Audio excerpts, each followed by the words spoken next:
Let's kick it. Functional programming anti-patterns.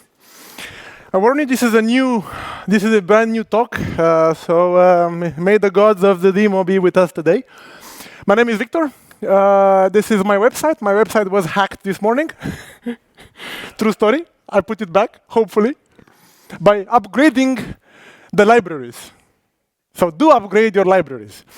I have 18 years of Java, 10 years of training. That's what I do for a living, workshops for various companies.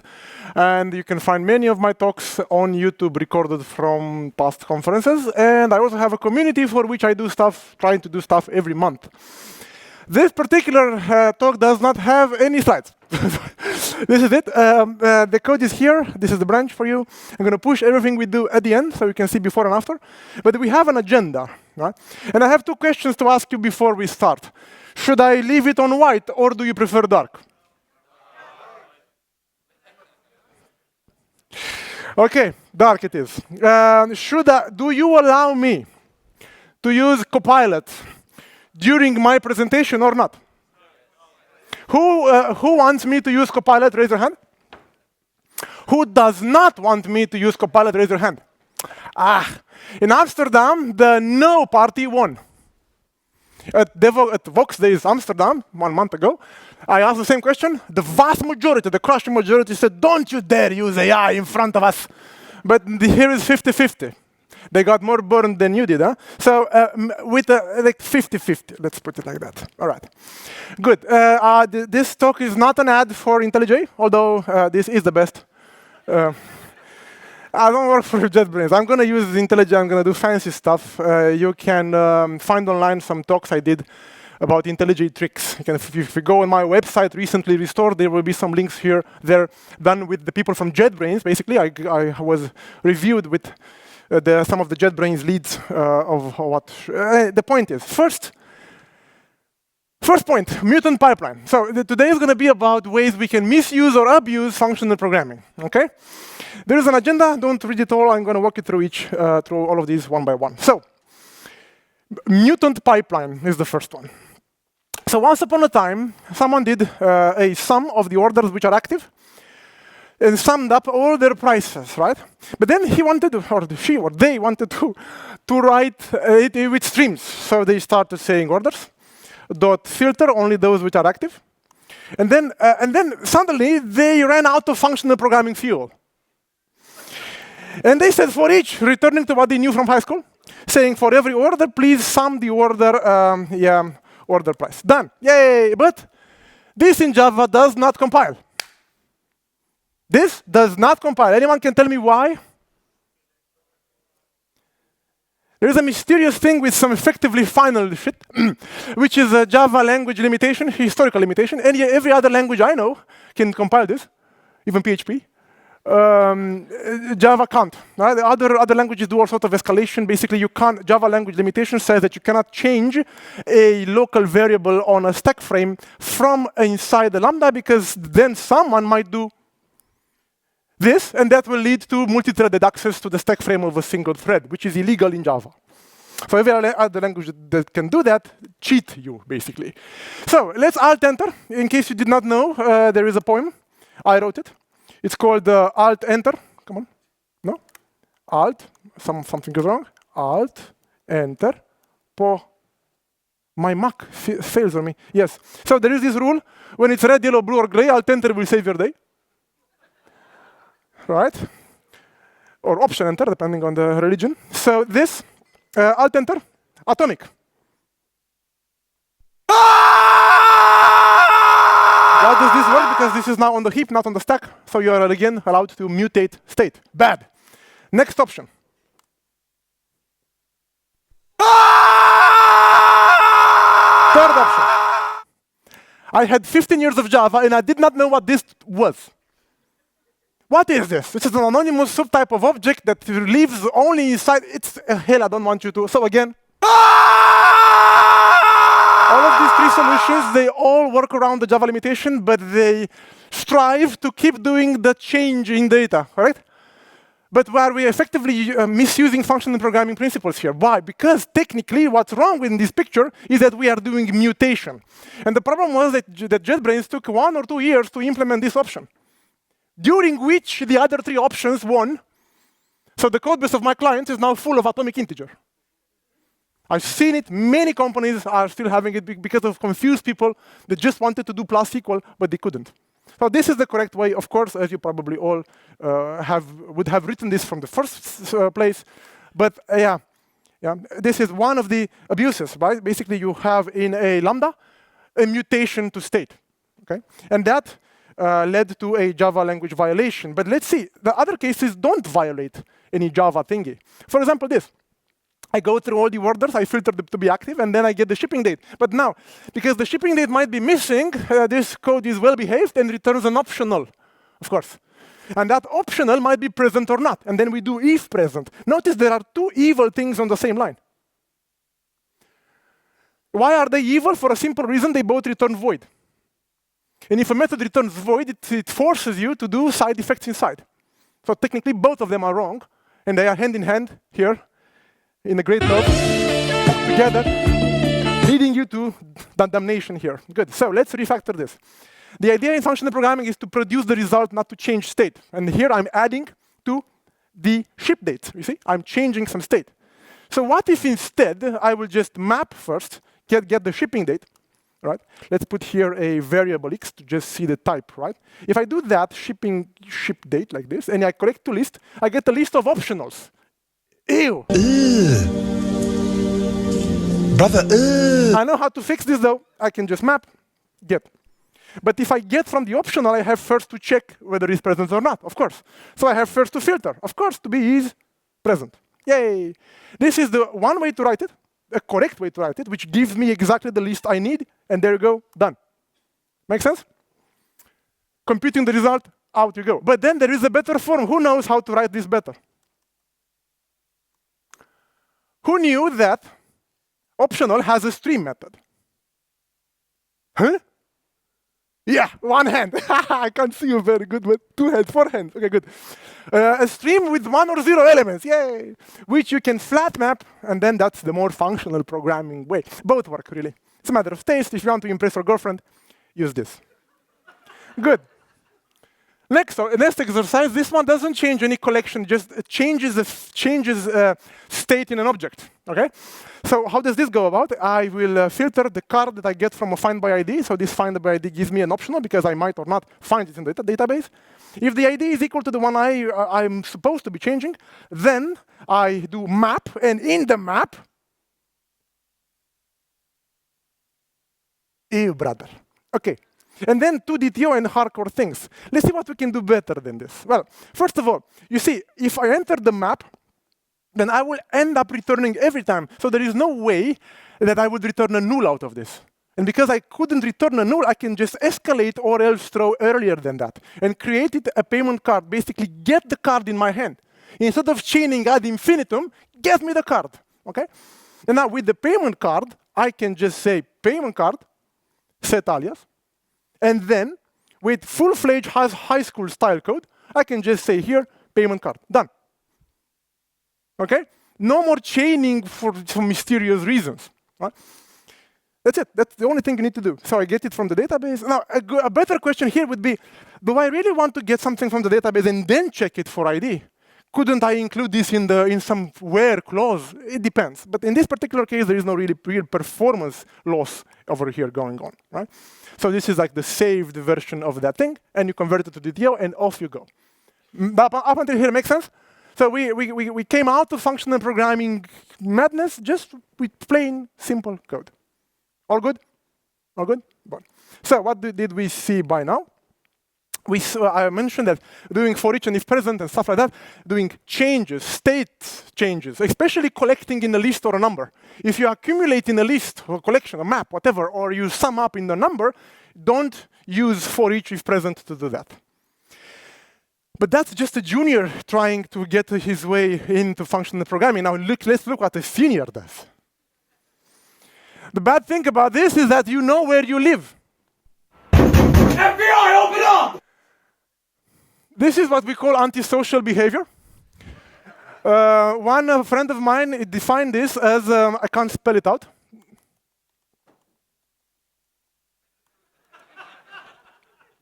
Look what I can do to myself. What is this? This is nonsense.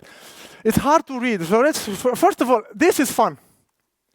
This itself should raise eyebrows. But we'll get to that, to performance considerations in a moment. For now, let's just clean the code up, because this is outrageous. Look, oh my God. He's after now minus months. What the heck is that? So let's do ourselves a good and extract this as a method. But by mistake, I select the arrow as well. This is bad. This is good. Bad, good. And by mistake, I do this. What I have here, I call it hot curry. Anyone from India here? Have you, Indians enjoy spicy food, right? To feel they live. If you ever heard of the word in functional programming called currying, it's a function returning another function. Oh yes.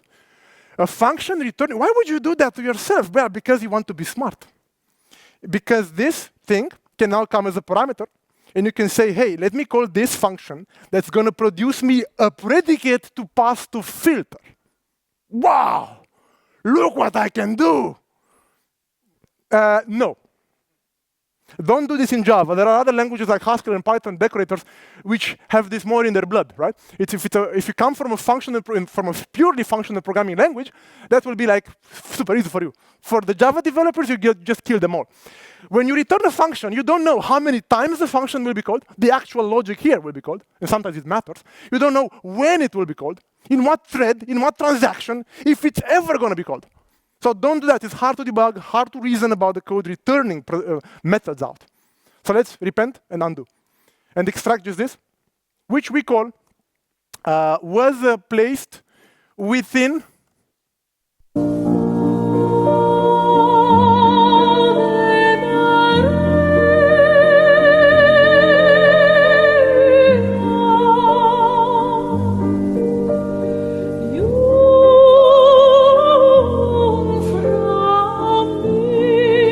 what I just did, I moved the method inside the order.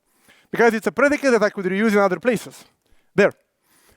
Now that's more like it. Now, flat map get the order lines and then grouping by product. So the order lines are grouped by product and the item count is summed up. And by this point in time, your brain should have died. In terms of brain stamina, you are depleted right now. 5% battery level, you're dead. So please collect in a variable explaining what the hell you did over there. These are product counts. Okay? Explain with a variable. Then we go on and we say, on this map, I get the stream of entries and I filter those that have more than 10 elements and then get the key. Who the heck is the key? The product, remember? So, because again, it's a bit shady, right? And because Java streams, this API is not very friendly, I feel like extracting again at this point. Let's make a variable. Let's call them like frequent products. However, do you see something fun here? I have extracted a variable which is of type stream. Don't do this. Because then someone out of rush might say, if frequent products dot count more than 10, then system out, yay! We have a lot of products which are frequently bought. Yay! We crashed production. Do you understand why? By the time you reach to the second time, the stream was already consumed, just like an iterator or an input stream. That's a one ticket. That's a one write ticket.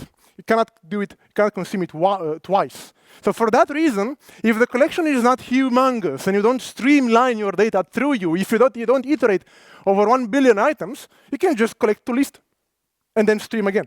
It also helps debugging. It's a more safe style to code. Always try to do this. Okay.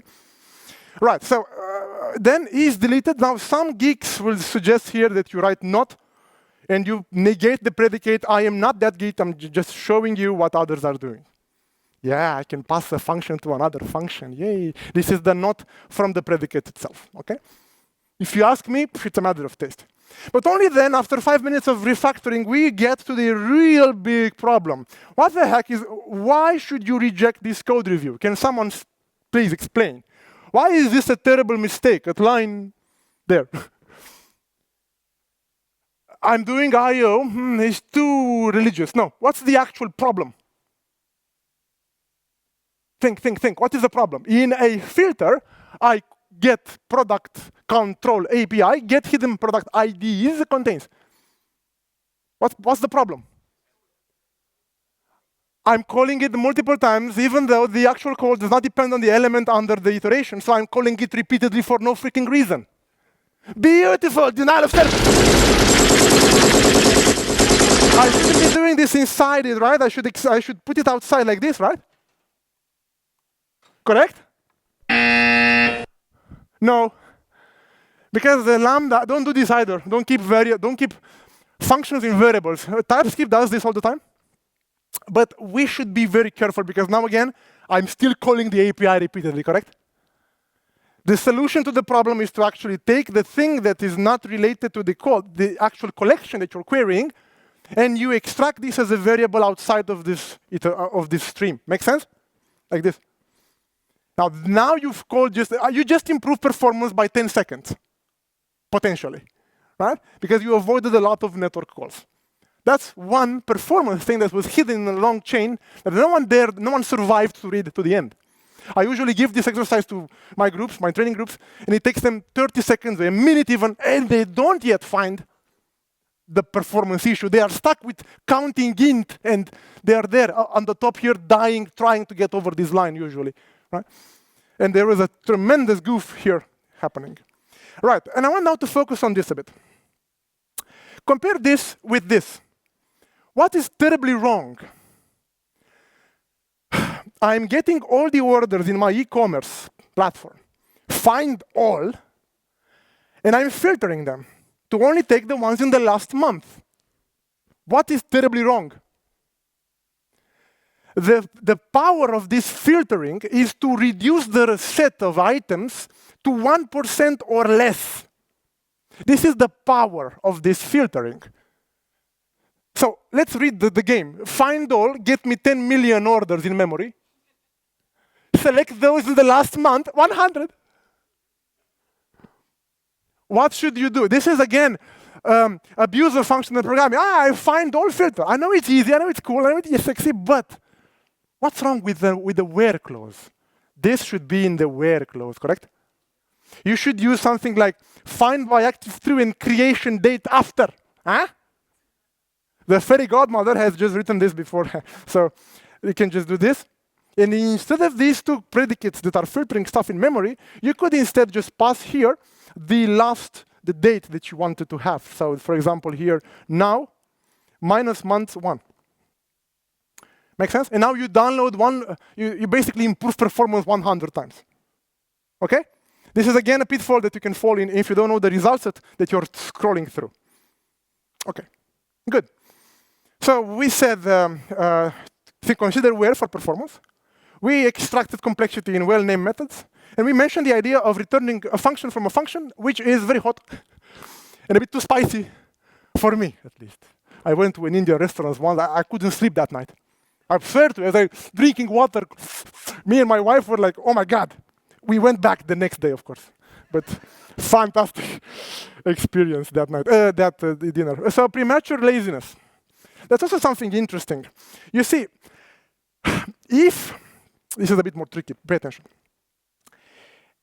If there is a possibility of making Spring Boot data or Quarkus data or whatever clone you want to use, stream of objects, which is going to allow you to iterate through a potentially very large collection, giving you one by one. Does it make sense to you, what that would do? The problem is that for this to ever work, you have to keep the connection open for the duration of the entire iteration. So technically, you are supposedly to optimize the amount of memory you download from. I mean, you only bring small chunks, right? Pieces of data, not the whole result set. But for this to work, you have to put here transactional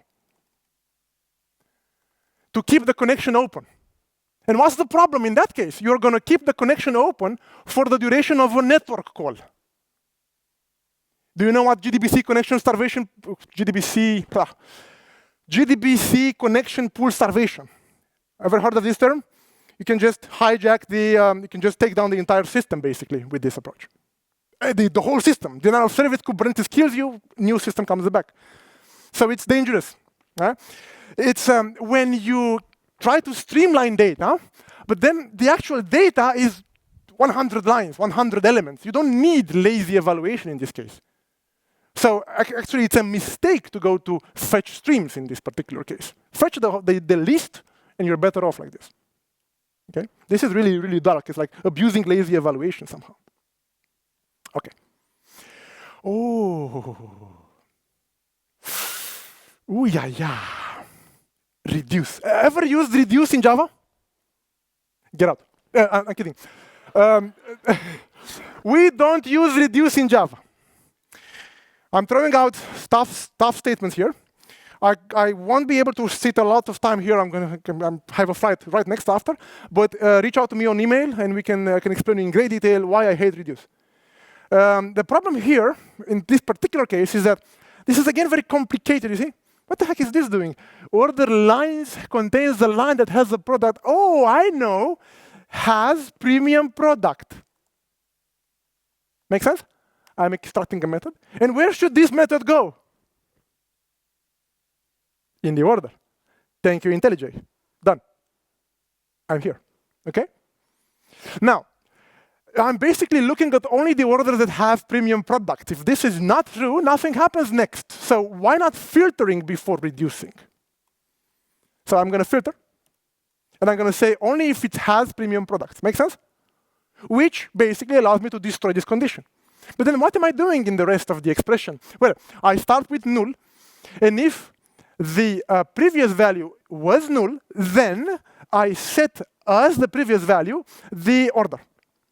If it wasn't empty, then the order creation date, the current order, must be after. Who can guess what this does? And you are 200 seniors here. Come on. It what? It's a kind of a sort, but I'm not really sorting. I'm getting just the last one. Bravo. This is the last order by creation date. How do we do that? Max, right? Comparing. Max, sorry. Max comparing what? Creation date. Done. And then, of course, you default to null because that's what the code was doing, and we're doing refactoring here. Don't judge. We will preserve the shitty null. Okay? So, do we agree? This is far easier. You know who writes code like this? TypeScript developers. Because they don't have Max. Now, I'm telling from your life. You will have a TypeScript developer joining the Java backend, going full stack. And they only have reduce. They don't have sum. They don't have max. They don't have anything. It's just reduce. That's it. So this is far better than the previous form, of course. So basically, white. I'm not doing it intentionally. Sorry, I mistyped the keys. So don't use reduce, okay? You stage transform the collection. You take it step by step. You filter. You transform the collection in stages rather than having a large expression to scare everyone. Okay? Optional obsession. Optional of nullable or VTO. But then, guys, do you see this line? What does that mean? This protects me against the DTO being null. But this guy, in the existing code, will crash with null pointer if DTO is ever null, you see? So this guy is overly cautious for something that can never happen. It will crash with null pointer anyway. And if you find a code like this, right? Just to be clear, I'm going to move this above, right? By the time you get to this line, the exception was already thrown, the null pointer. Do we follow? Okay, good. Now, in this case, this IntelliJ suggests you can just use of because it can never be null. Thank you, IntelliJ. But then there's something funny. You see, what the heck happens? The DTO, recipient person, trim, lowercase is blank. The smell here is that these operations here cannot ever return a null from an initial value. Right? And then this if present or else, this is hardcore kung fu. This is kung fu in functional programming, right? This is a job security. This is mortgage-driven development. Right? Now, don't do that. Alt enter, thank you, IntelliJ. Replace with if. It will be a bit tricky now. Now, guys, let me inline a bit some variables here. Nothing fancy. I'm just using refactoring from IntelliJ. But I want to ask you, if I have a string which is blank, if I trim it, it's also blank, correct? Blank means contains only spaces. Or am I wrong here? I think I'm a bit wrong. Yeah. Is blank means what? Is empty or contains only white space code points. Interesting. So technically, if I type here stream, nothing is wrong. If I type here lowercase, nothing is wrong. I'm doing atomic changes. Normally, you should think this carefully. But now you realize something, that this S over here, basically, can move in. Am I doing the wrong thing? Let's see. There. Should be good. It's all recorded. You can check me and sue me if I'm doing a bug. The point is that technically, the recipient person, if it's not null, and if the recipient person is not blank, then you enter in the code below. You can check it afterwards. Trust me, it's correct. Now, if nested if statements, this can be joined, merge. And then tell me, if I enter in the if, is there any chance email remains null? Well, no. Well, in that case, I definitely go in this branch next. So I will just take this code and move it there. Okay? And if I don't enter the if, the email remains null. So I can safely say in the else branch, this happens. It's a dangerous thing to do this at 4 p.m. exactly when your brain energy is very low. Have you had your just relax. Blur your vision, trust me. I'm not doing any bug here. I'm just alt-entering my way to happiness over here. This is the final code. If the recipient person is not null and not blank, then the recipient person trim lowercase is appended to this. Otherwise, is this. Now, it could be a matter of taste, but if I compare this with what I found when I came, I believe it's safe to say that our heart goes here. My heart goes there. I can read it at any time of the day. Well, no matter how tired I am, I can read this. It's not, maybe I can even do better, but I can extract this because it repeats, right? I can say person, name, for example. And that's even better. Agree? So optionals are a bit, can be abused easily if you create the optional and you terminate the optional within the same method. Optional were supposed to be a way to signal the caller of a method that there can be something nasty coming to them, right? Not to use inside the same method. Now, I will dare to show you something outrageous next. Who here uses Kotlin? Anyone? Kotlin? Kotlin.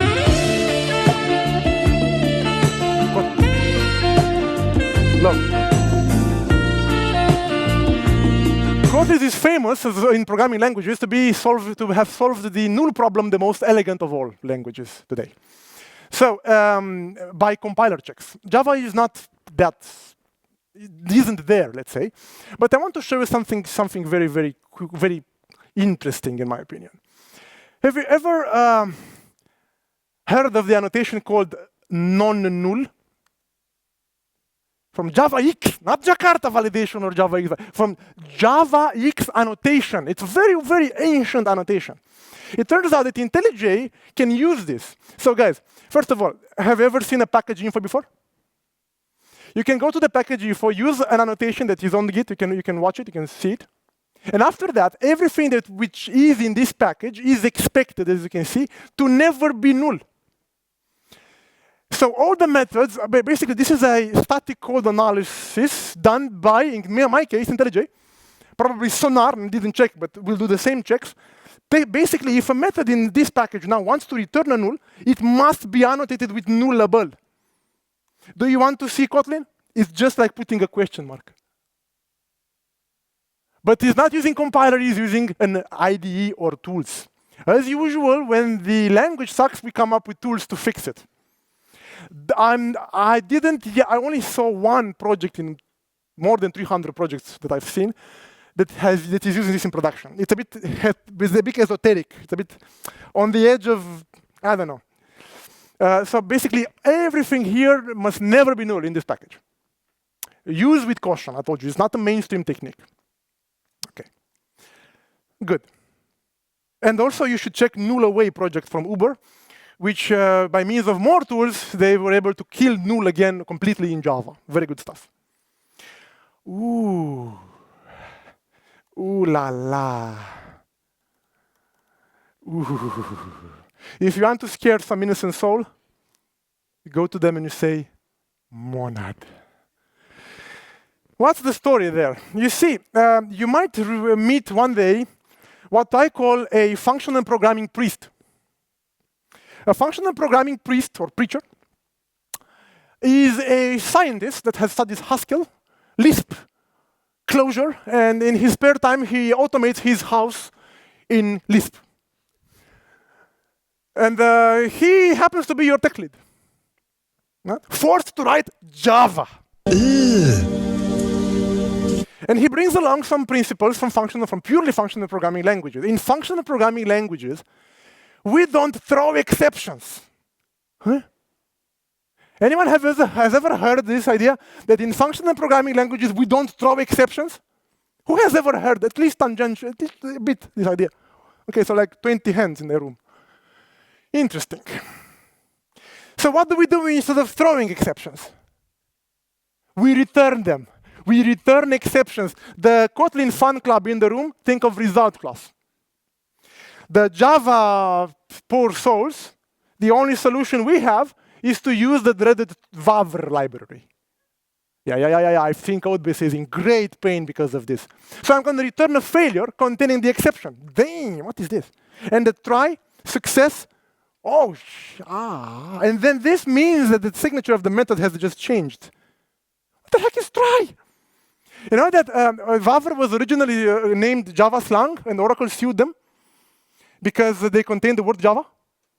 And it was so creepy library. You will see in a second what it leads us to do. So this try contains either a successful result or an error. If you ever heard of the concept of either, it is a specialization of either that contains a result value, either an exception, right? So there you go. Now, then the functional programming priest says, hey, you missed a spot. Yeah, boss. Okay. Return failure, sorry. And now you're going to escalate. Now, you know what? Basically, you're forcing your client to acknowledge the fact that you return an error. You know what this reminds me of?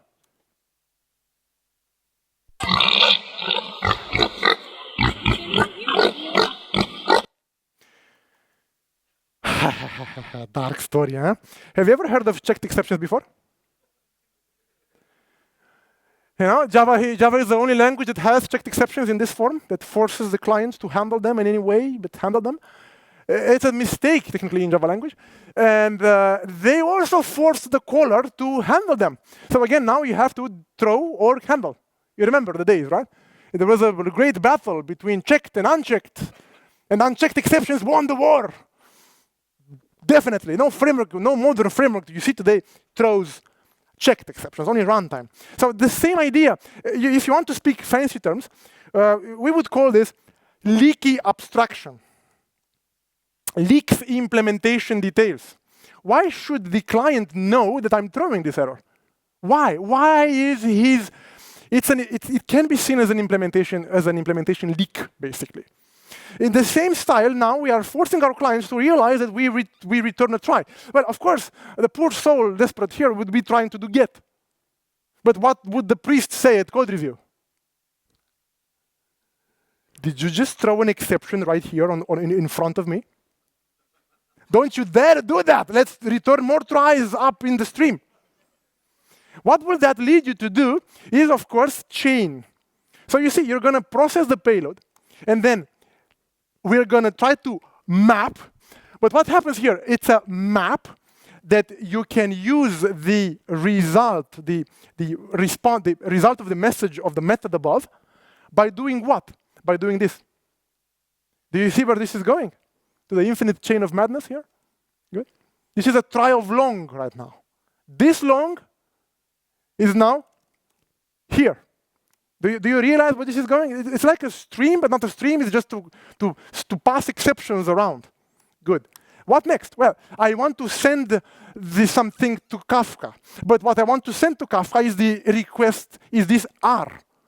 The problem is that I have the long right now in front of me. In the chain of pain, long comes down. And I need the previous information, not the long, the one above. What is the solution for this, my functional programming friends? How can I pass down both what I produce and what I received? Sorry? A pair, or to be more generic, come on, tuple of, how many do you want? 2 is enough for today. So R, comma, this. Does this make sense? Now I have a tuple of joy between string and long. And then I can say and then. And then you have to learn a new language, a new API. Yay! Right? And from this T, from tuple, you can say Kafka send audit, and you take from the tuple the request, and the request, pay attention, is _1. Isn't that cute? But it's wrong! It's so slang. Anyway, tuple, arrow, and I have to return the ID. So _2 is the ID I'm looking for. And this is what I need to return. Can you imagine reading this in a P1 incident? Sunday night, half drunk, because, yeah. Damn, it's hard. Tuple of, damn, it's hard, okay? But I don't want to bore completely the idea, because it can be very, very fun. The thing is, we are forcing our clients to join our party, right? To step into our world, which is a bit invasive to our clients. I don't really like that, really. But there is a glitch. There is something that is really a strong point of. I mean, there is something we could use it for. For example, if we want to process a stream of strings, what does that mean? You know that you can open a file and read line by line in a stream of strings? And you can sweep 1 billion lines like this, or 1 billion rows in database in Mongo and SQL and whatever. Right? And now you have a stream of payloads. And now imagine the following. You have payloads, and you say map. For each payload arrow, you process the payload, you do the kung fu you did before. You close here the map. Is your heart beating higher right now? You do 2 lists, damn, and that's tries, exactly. It's a list of tries. Don't just ban it, don't just burn it. It leads to something fun. You can traverse 1 billion items and collect the IDs that were successfully inserted and the errors in one go. You never keep the entire list of strings in memory at any point. You iterate through, you streamline that. Before I continue, if you ever face billions, millions of lines, please use Spring Batch or some sort of chunking mechanism to process them in bulks. It's much, much more control on the long run. But still, if you want to be cool, you can do this. And then tries, you can say, you voted half-half, right? So I'm allowed to use AI. But you know how I like to use AI?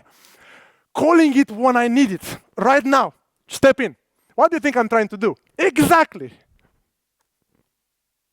You know, it never popped in suggesting stuff, tabbing me to madness. I ask when I think the job to do is simple enough for a dog, I call AI. This is how you tame your llama. This is how you tame your llama.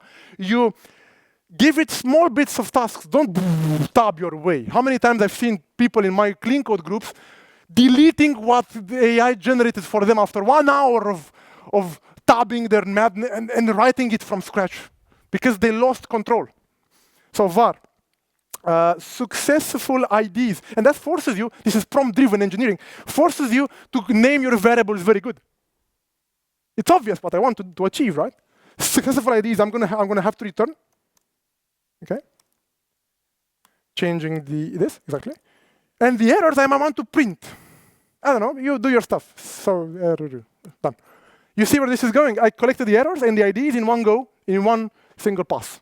This is fun. This is one corner case usage of this try monad that I would accept. I mean, a group convinced me.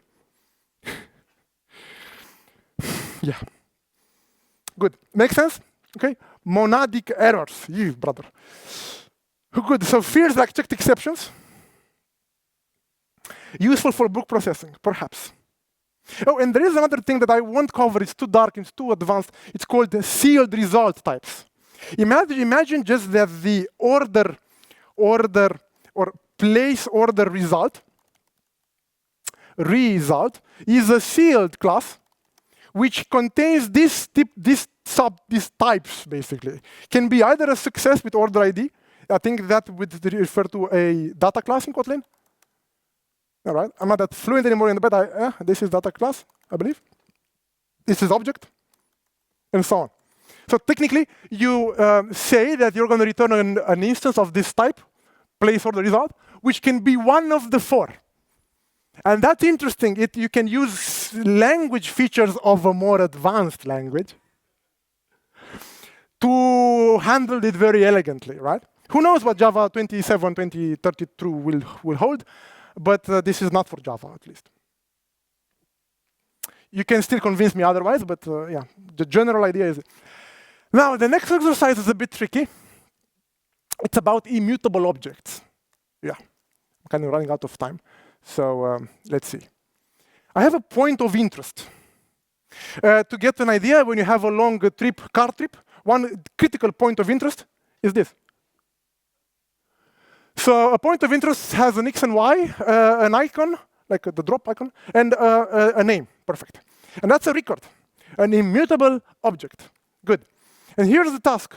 In this method, I want to move the poi 1 pixel to the right. How the heck do I do that? Well, first of all, since it's a record, I can't really change it. The only way I could try to do that is to return it back. A changed clone. Make sense? I'm going to return a changed clone. Return. Yeah, let's try. Come on, dog. Yeah, but you went too far. Bad dog. Good dog. New poi. And then on the other side here, I have to say to use the value that I've constructed. One mistake you could do is to do this. In general, we do not reassign variables. In general, from a clean code perspective, this should be named in a different way. Moved, for example, right? And then here what you print is moved. Make sense? Don't reassign the same variables. However, this particular approach exposes us to the implementation details of the poi class. If I add an element to a new field to the record, I will have to come here and adjust. That's why this method should move away from here. Where? Into the poi class. And I perhaps should take the value that I want to give in as a parameter with x. And this method must move into the poi. So to cut to the point, how does this look? It's a bit too much empty lines here. Yeah, good. So with x, make sense? We call these withers, by the way. They have a name. Wither. We have getters, setters, and withers. Okay. Fun fact: you can get the same result if you annotate with our friend. My bad habits lead to late nights, sitting alone. Conversations with a stranger I barely know. Swearing this will be the last, but it probably won't. Lombok can generate that for us. The getter, setter, and now we have withers. Yay! And now, if you want to change y, to add one to y as well, you might want to do the same thing with y, but you don't have the method yet. How to fix the code with one single line change? Sorry? Lombok, but this width, you can just move it one row up. Done. I have with y. Yay! Right?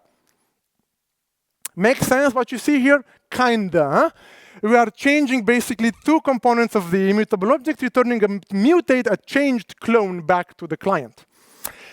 That works. That kind of works. But you know what I hate? And there is another solution to the same problem, which is a bit more evil, is to say builder to builder true, which is hate with hashtag.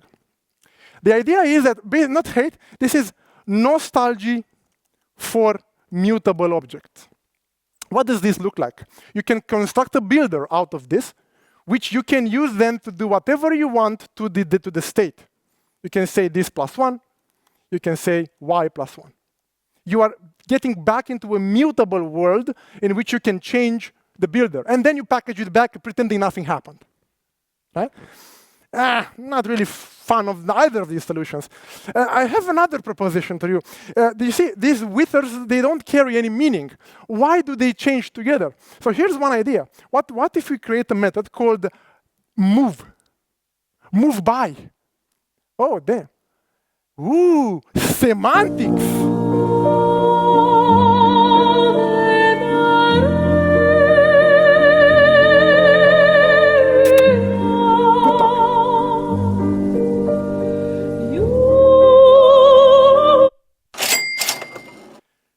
That's good, but I want more. What do you want more? I want you to realize that X and Y change together. Whenever you see a large object in which just some fields change together, what should you consider doing? It's tricky. What? Exactly. Extract those things together, right? Package them together, non-language, non-verbal, yeah, exactly this. Take this thing into another record called, you guessed it, point. Hey. Containing int X, int Y. I'm not going to continue with this much because time is pressing. I'm just going to say that in the end here, what you're going to return, actually, what the heck, it's easy, huh? Let's try. Point, right? This move belongs really to the point, not to the poi anymore. I'm returning here point, and I don't need these anymore. So I have a point here, and point dot move by. I'm pretty close. What am I doing wrong? Point move by dx dy, and that returns out a point. And the point, now this particular thing, I know it's late, I know it's hard, but this exact move, when you produce the data that you want outside, is the essence of functional programming. You return what has changed to the new point. On the other side, this guy has to do the old point dot with point, the new point you've computed. And of course, to fix it, I have also to create here the point. So you introduce a new value object to group together the things that change together. Make sense? Yeah. I had another example, but time is pressing, and I don't really want in 3 minutes to enter reactive programming. I really don't want to do that. But when I will push the code half an hour from now in the train, I will have this final solution for this. So those of you who is using Reactor or WebFlux or XJava, you probably should be the gurus in functional programming in this room. You are in Nirvana, you should be in functional programming Nirvana, levitating. You have a statue with some gift, with some offering in front of you, right? You should be gurus in functional programming if you dare to step in reactive programming. For you guys, I'm going to push another commit. But you know, every time you love something or someone, you have to get to know their defects also. For the Kotlin fan club in the room, what is wrong in these 3 lines of code? Why can this take down production? Let's read together. The first thing here is a sequence of 50,000 numbers that I package in a list. And then I fold. This is kind of reduce in Java, if you want. This is the original list, the original element. And this is the function that combines the previous element with a new element. Do you follow? Right. I want to give you like 20 seconds, 10 seconds. Maybe you can figure out yourselves what's... Yes, please. You have to scream from there. I'm concatenating to the list. And what's wrong with that? Is gonna? I can't hear you. It's really in the last row. Please, again. I'm not going to hit the end of the list. Well, functionally speaking, it works. So the code works, but it has a terrible flaw. Bravo! Yes! Guys, in Kotlin, a newest generation language, lists are by default immutable. When you say list of, you create as the initial element a read-only list. Read-only list. What happens when you plus a read-only list with a new element? A new list, because this plus is not plus. This plus is an operator overload, producing a new list. Not this. This. Let's run. But I want to run this. Wait. Fun main, okay. Just a second. I want to run this with, yes, IntelliJ Profiler. You run with IntelliJ Profiler, show results, memory allocations. On line number 2, bravo, Makan, excellent. What's the fix? It's funny. Mutable list of. It's one word that saves, again, these are never kept at once in memory. It's just, right, allocated and destroyed afterwards. So that's a common pitfall of immutable objects. If you clone them in a list, especially if it's a collection, and you keep adding and you keep cloning it, it's gonna hurt. It could hurt. Memory churn. So time's up. So quick summary. Don't side effect to add to a collection or to a number in a stream pipeline. Don't overdo stream pipelines. Don't download the whole database to filter it in Java. Extract methods, just clean code rules. Don't return functions from functions, but do go to Indian restaurants. Don't use a lazy evaluation if you have 1,000 elements in front of you. Load them up in memory, it's okay. Don't abuse reduce, don't use reduce in Java, simple, got done, okay? Optional obsession, don't create and destroy optional in the same method. Don't return monads containing errors or success, not in Java, there are other languages that can do this, but do consider this in Kotlin or Scala. And when you have an immutable, try to enrich it with behavior method, with semantic methods, move by with something more elaborate, right? Put some brains in that data model. Good. I believe my time is up. Thank you very much, and I wish you a wonderful conference in the following.